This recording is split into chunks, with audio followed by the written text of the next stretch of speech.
Welcome back to part two of the progressive era. So, one thing that I realized that I forgot to mention on that facts of the progressive era is women. How could I forget? Women will have much greater visibility during the progressive era. The word feminism, for example, will enter the vocabulary or the American vocabulary during the progressive era. It will enter the American political vocabulary because women now, you have a generation of women who are college educated. Women are working outside of the home, or more women are working outside of the home for wages. Asterisk.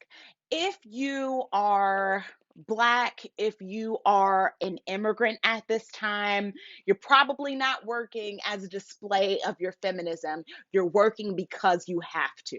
So remember that, please, because while we say women are working during this time, yes, women are working, but if you are an immigrant worker or an immigrant woman, if you are a Black woman, you have been working because you have no choice but to work. Your family's very survival depends on your ability to get a job and hold down a job. But I digress. A lot of more, I would say, middle class women are joining the workforce as college educated individuals. And we start to see feminism. It enters the American political vocabulary during this time. And it really stands for women's emancipation as as both human beings, but also as sexual beings. We start to see this idea of women having the right of free sexual expression.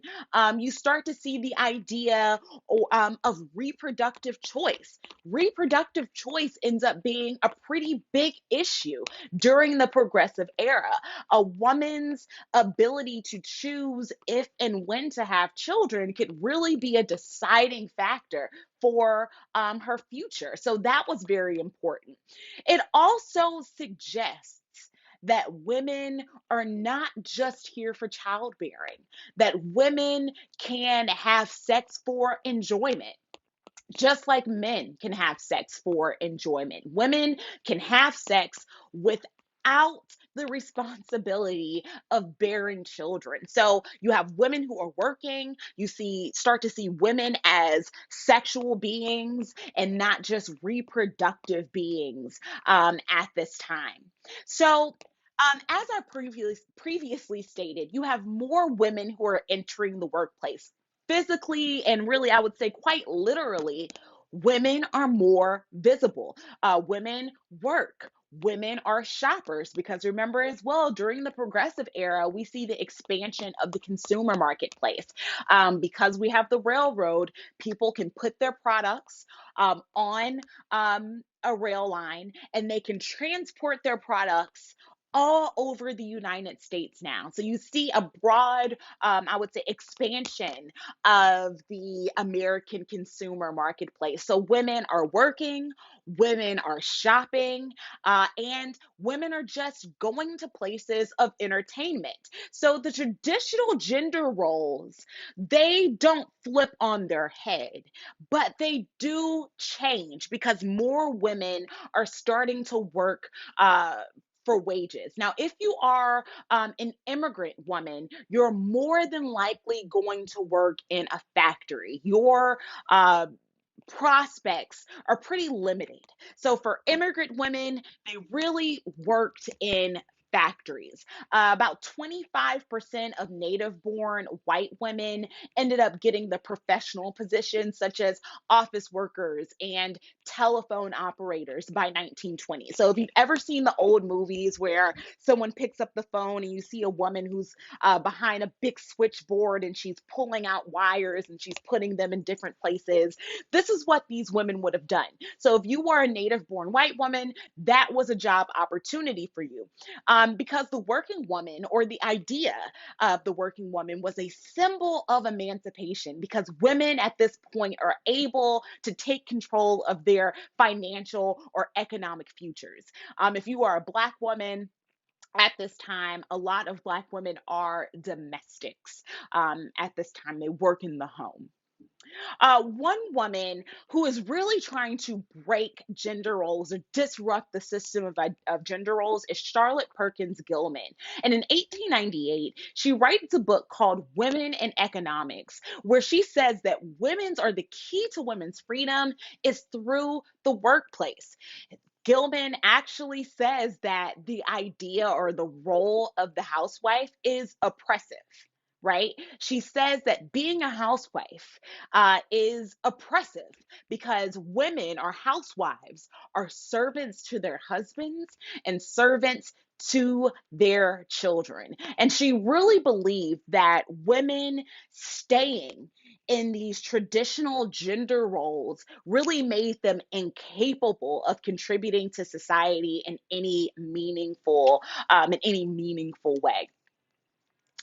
Another woman who is of great significance during the progressive era is Margaret Sanger. So when we talked about reproductive freedom, this is where we get Margaret Sanger. Margaret Sanger places birth control at the heart of this new progressive era idea of feminism.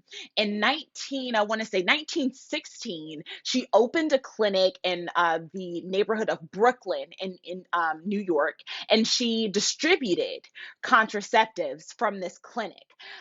For her role in distributing contraceptives and information on contraceptives and sex, she was arrested and she ends up spending about 1 month in prison. However, she ends up getting bailed out of prison. And the IWW, the Industrial Workers of the World, and the Socialist Party will distribute a lot of her writings. The progressive era is not just an era where you have women who are doing remarkable things. We also have Native Americans who are doing remarkable things. The Society of American Indians was founded in 1911, and the purpose of this was to bring the plight of Native Americans to the public because they really hoped that if they could expose what was going on with Native Americans and how America had treated these first people, they really hoped that it would help to remedy the injustice that they had experienced. Carlos Montezuma was one of the leaders of the Society of American Indians, and he really felt that the way for Native Americans to escape poverty and marginalization was through self determination. And he had a few demands. Well, he had demands, great demands. So if we go back to, I want to say the last chapter, or maybe chapter before that, we have Elk versus Wilkins, and it was in 1884. If I'm wrong, please correct me in the comments. But Elk versus Wilkins, 1884, essentially determined that the 14th and 15th Amendments of the Constitution, it said that it didn't apply to Native Americans. So, what are the 14th and 15th Amendments? The 14th Amendment stated that any person born in the United States was a citizen of the United States. The 15th Amendment granted people the right to vote. It basically said that you cannot discriminate against people because of their race when they're trying to vote. Okay, so I always say I use that as a Reconstruction Amendment and say that it gives Black men the right to vote because they had not been able to vote prior to the 15th Amendment. But Elk versus Wilkins, 1884, states that the 14th and 15th Amendments don't apply to Native Americans. So Carlos Montezuma, one, demands that Native Americans be granted full citizenship and full constitutional rights. When we think about this, when we really break this down into its tiniest parts, and we really question ourselves, is he even asking for a lot? No. He is asking for constitutional rights. He is asking for citizenship for the people, for the nations, for the tribes who have been removed from their homelands, who have been killed, who have been desecrated.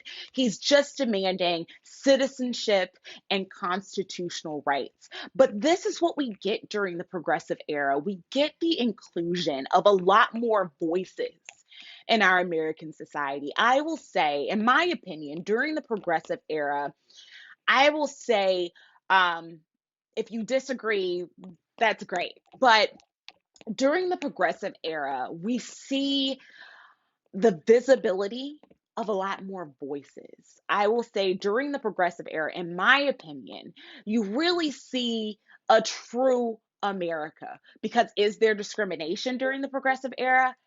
Absolutely. There is racism in the progressive era. There is disenfranchisement during the progressive era. But we also see there's stark inequality during the progressive era. But we also see people rise up and speak against these things, right? We see Carlos Montezuma, who is going to demand citizenship and constitutional rights for Native Americans. We see Margaret Sanger, who is going to say that women are not just vessels to reproduce, and they can have some type of reconstruct or reproductive rights over their bodies, right? So that's one thing that I really love about the progressive era. But I digress and we go back here. Progressives during this time will, one, they'll try to reduce the power of political bosses. So if we go back to the Gilded Age, it's called gilded because it's glittering on the outside, but pretty rotten on the inside. There's a lot of political corruption. And that will continue into the progressive era. Only during this time, people are really aware of it and they're working to fight against it. So we get the reduction. They're trying to reduce the power of these political bosses who are getting, paid on the side. Because of this glitch, I will stop this video and I will start it right over.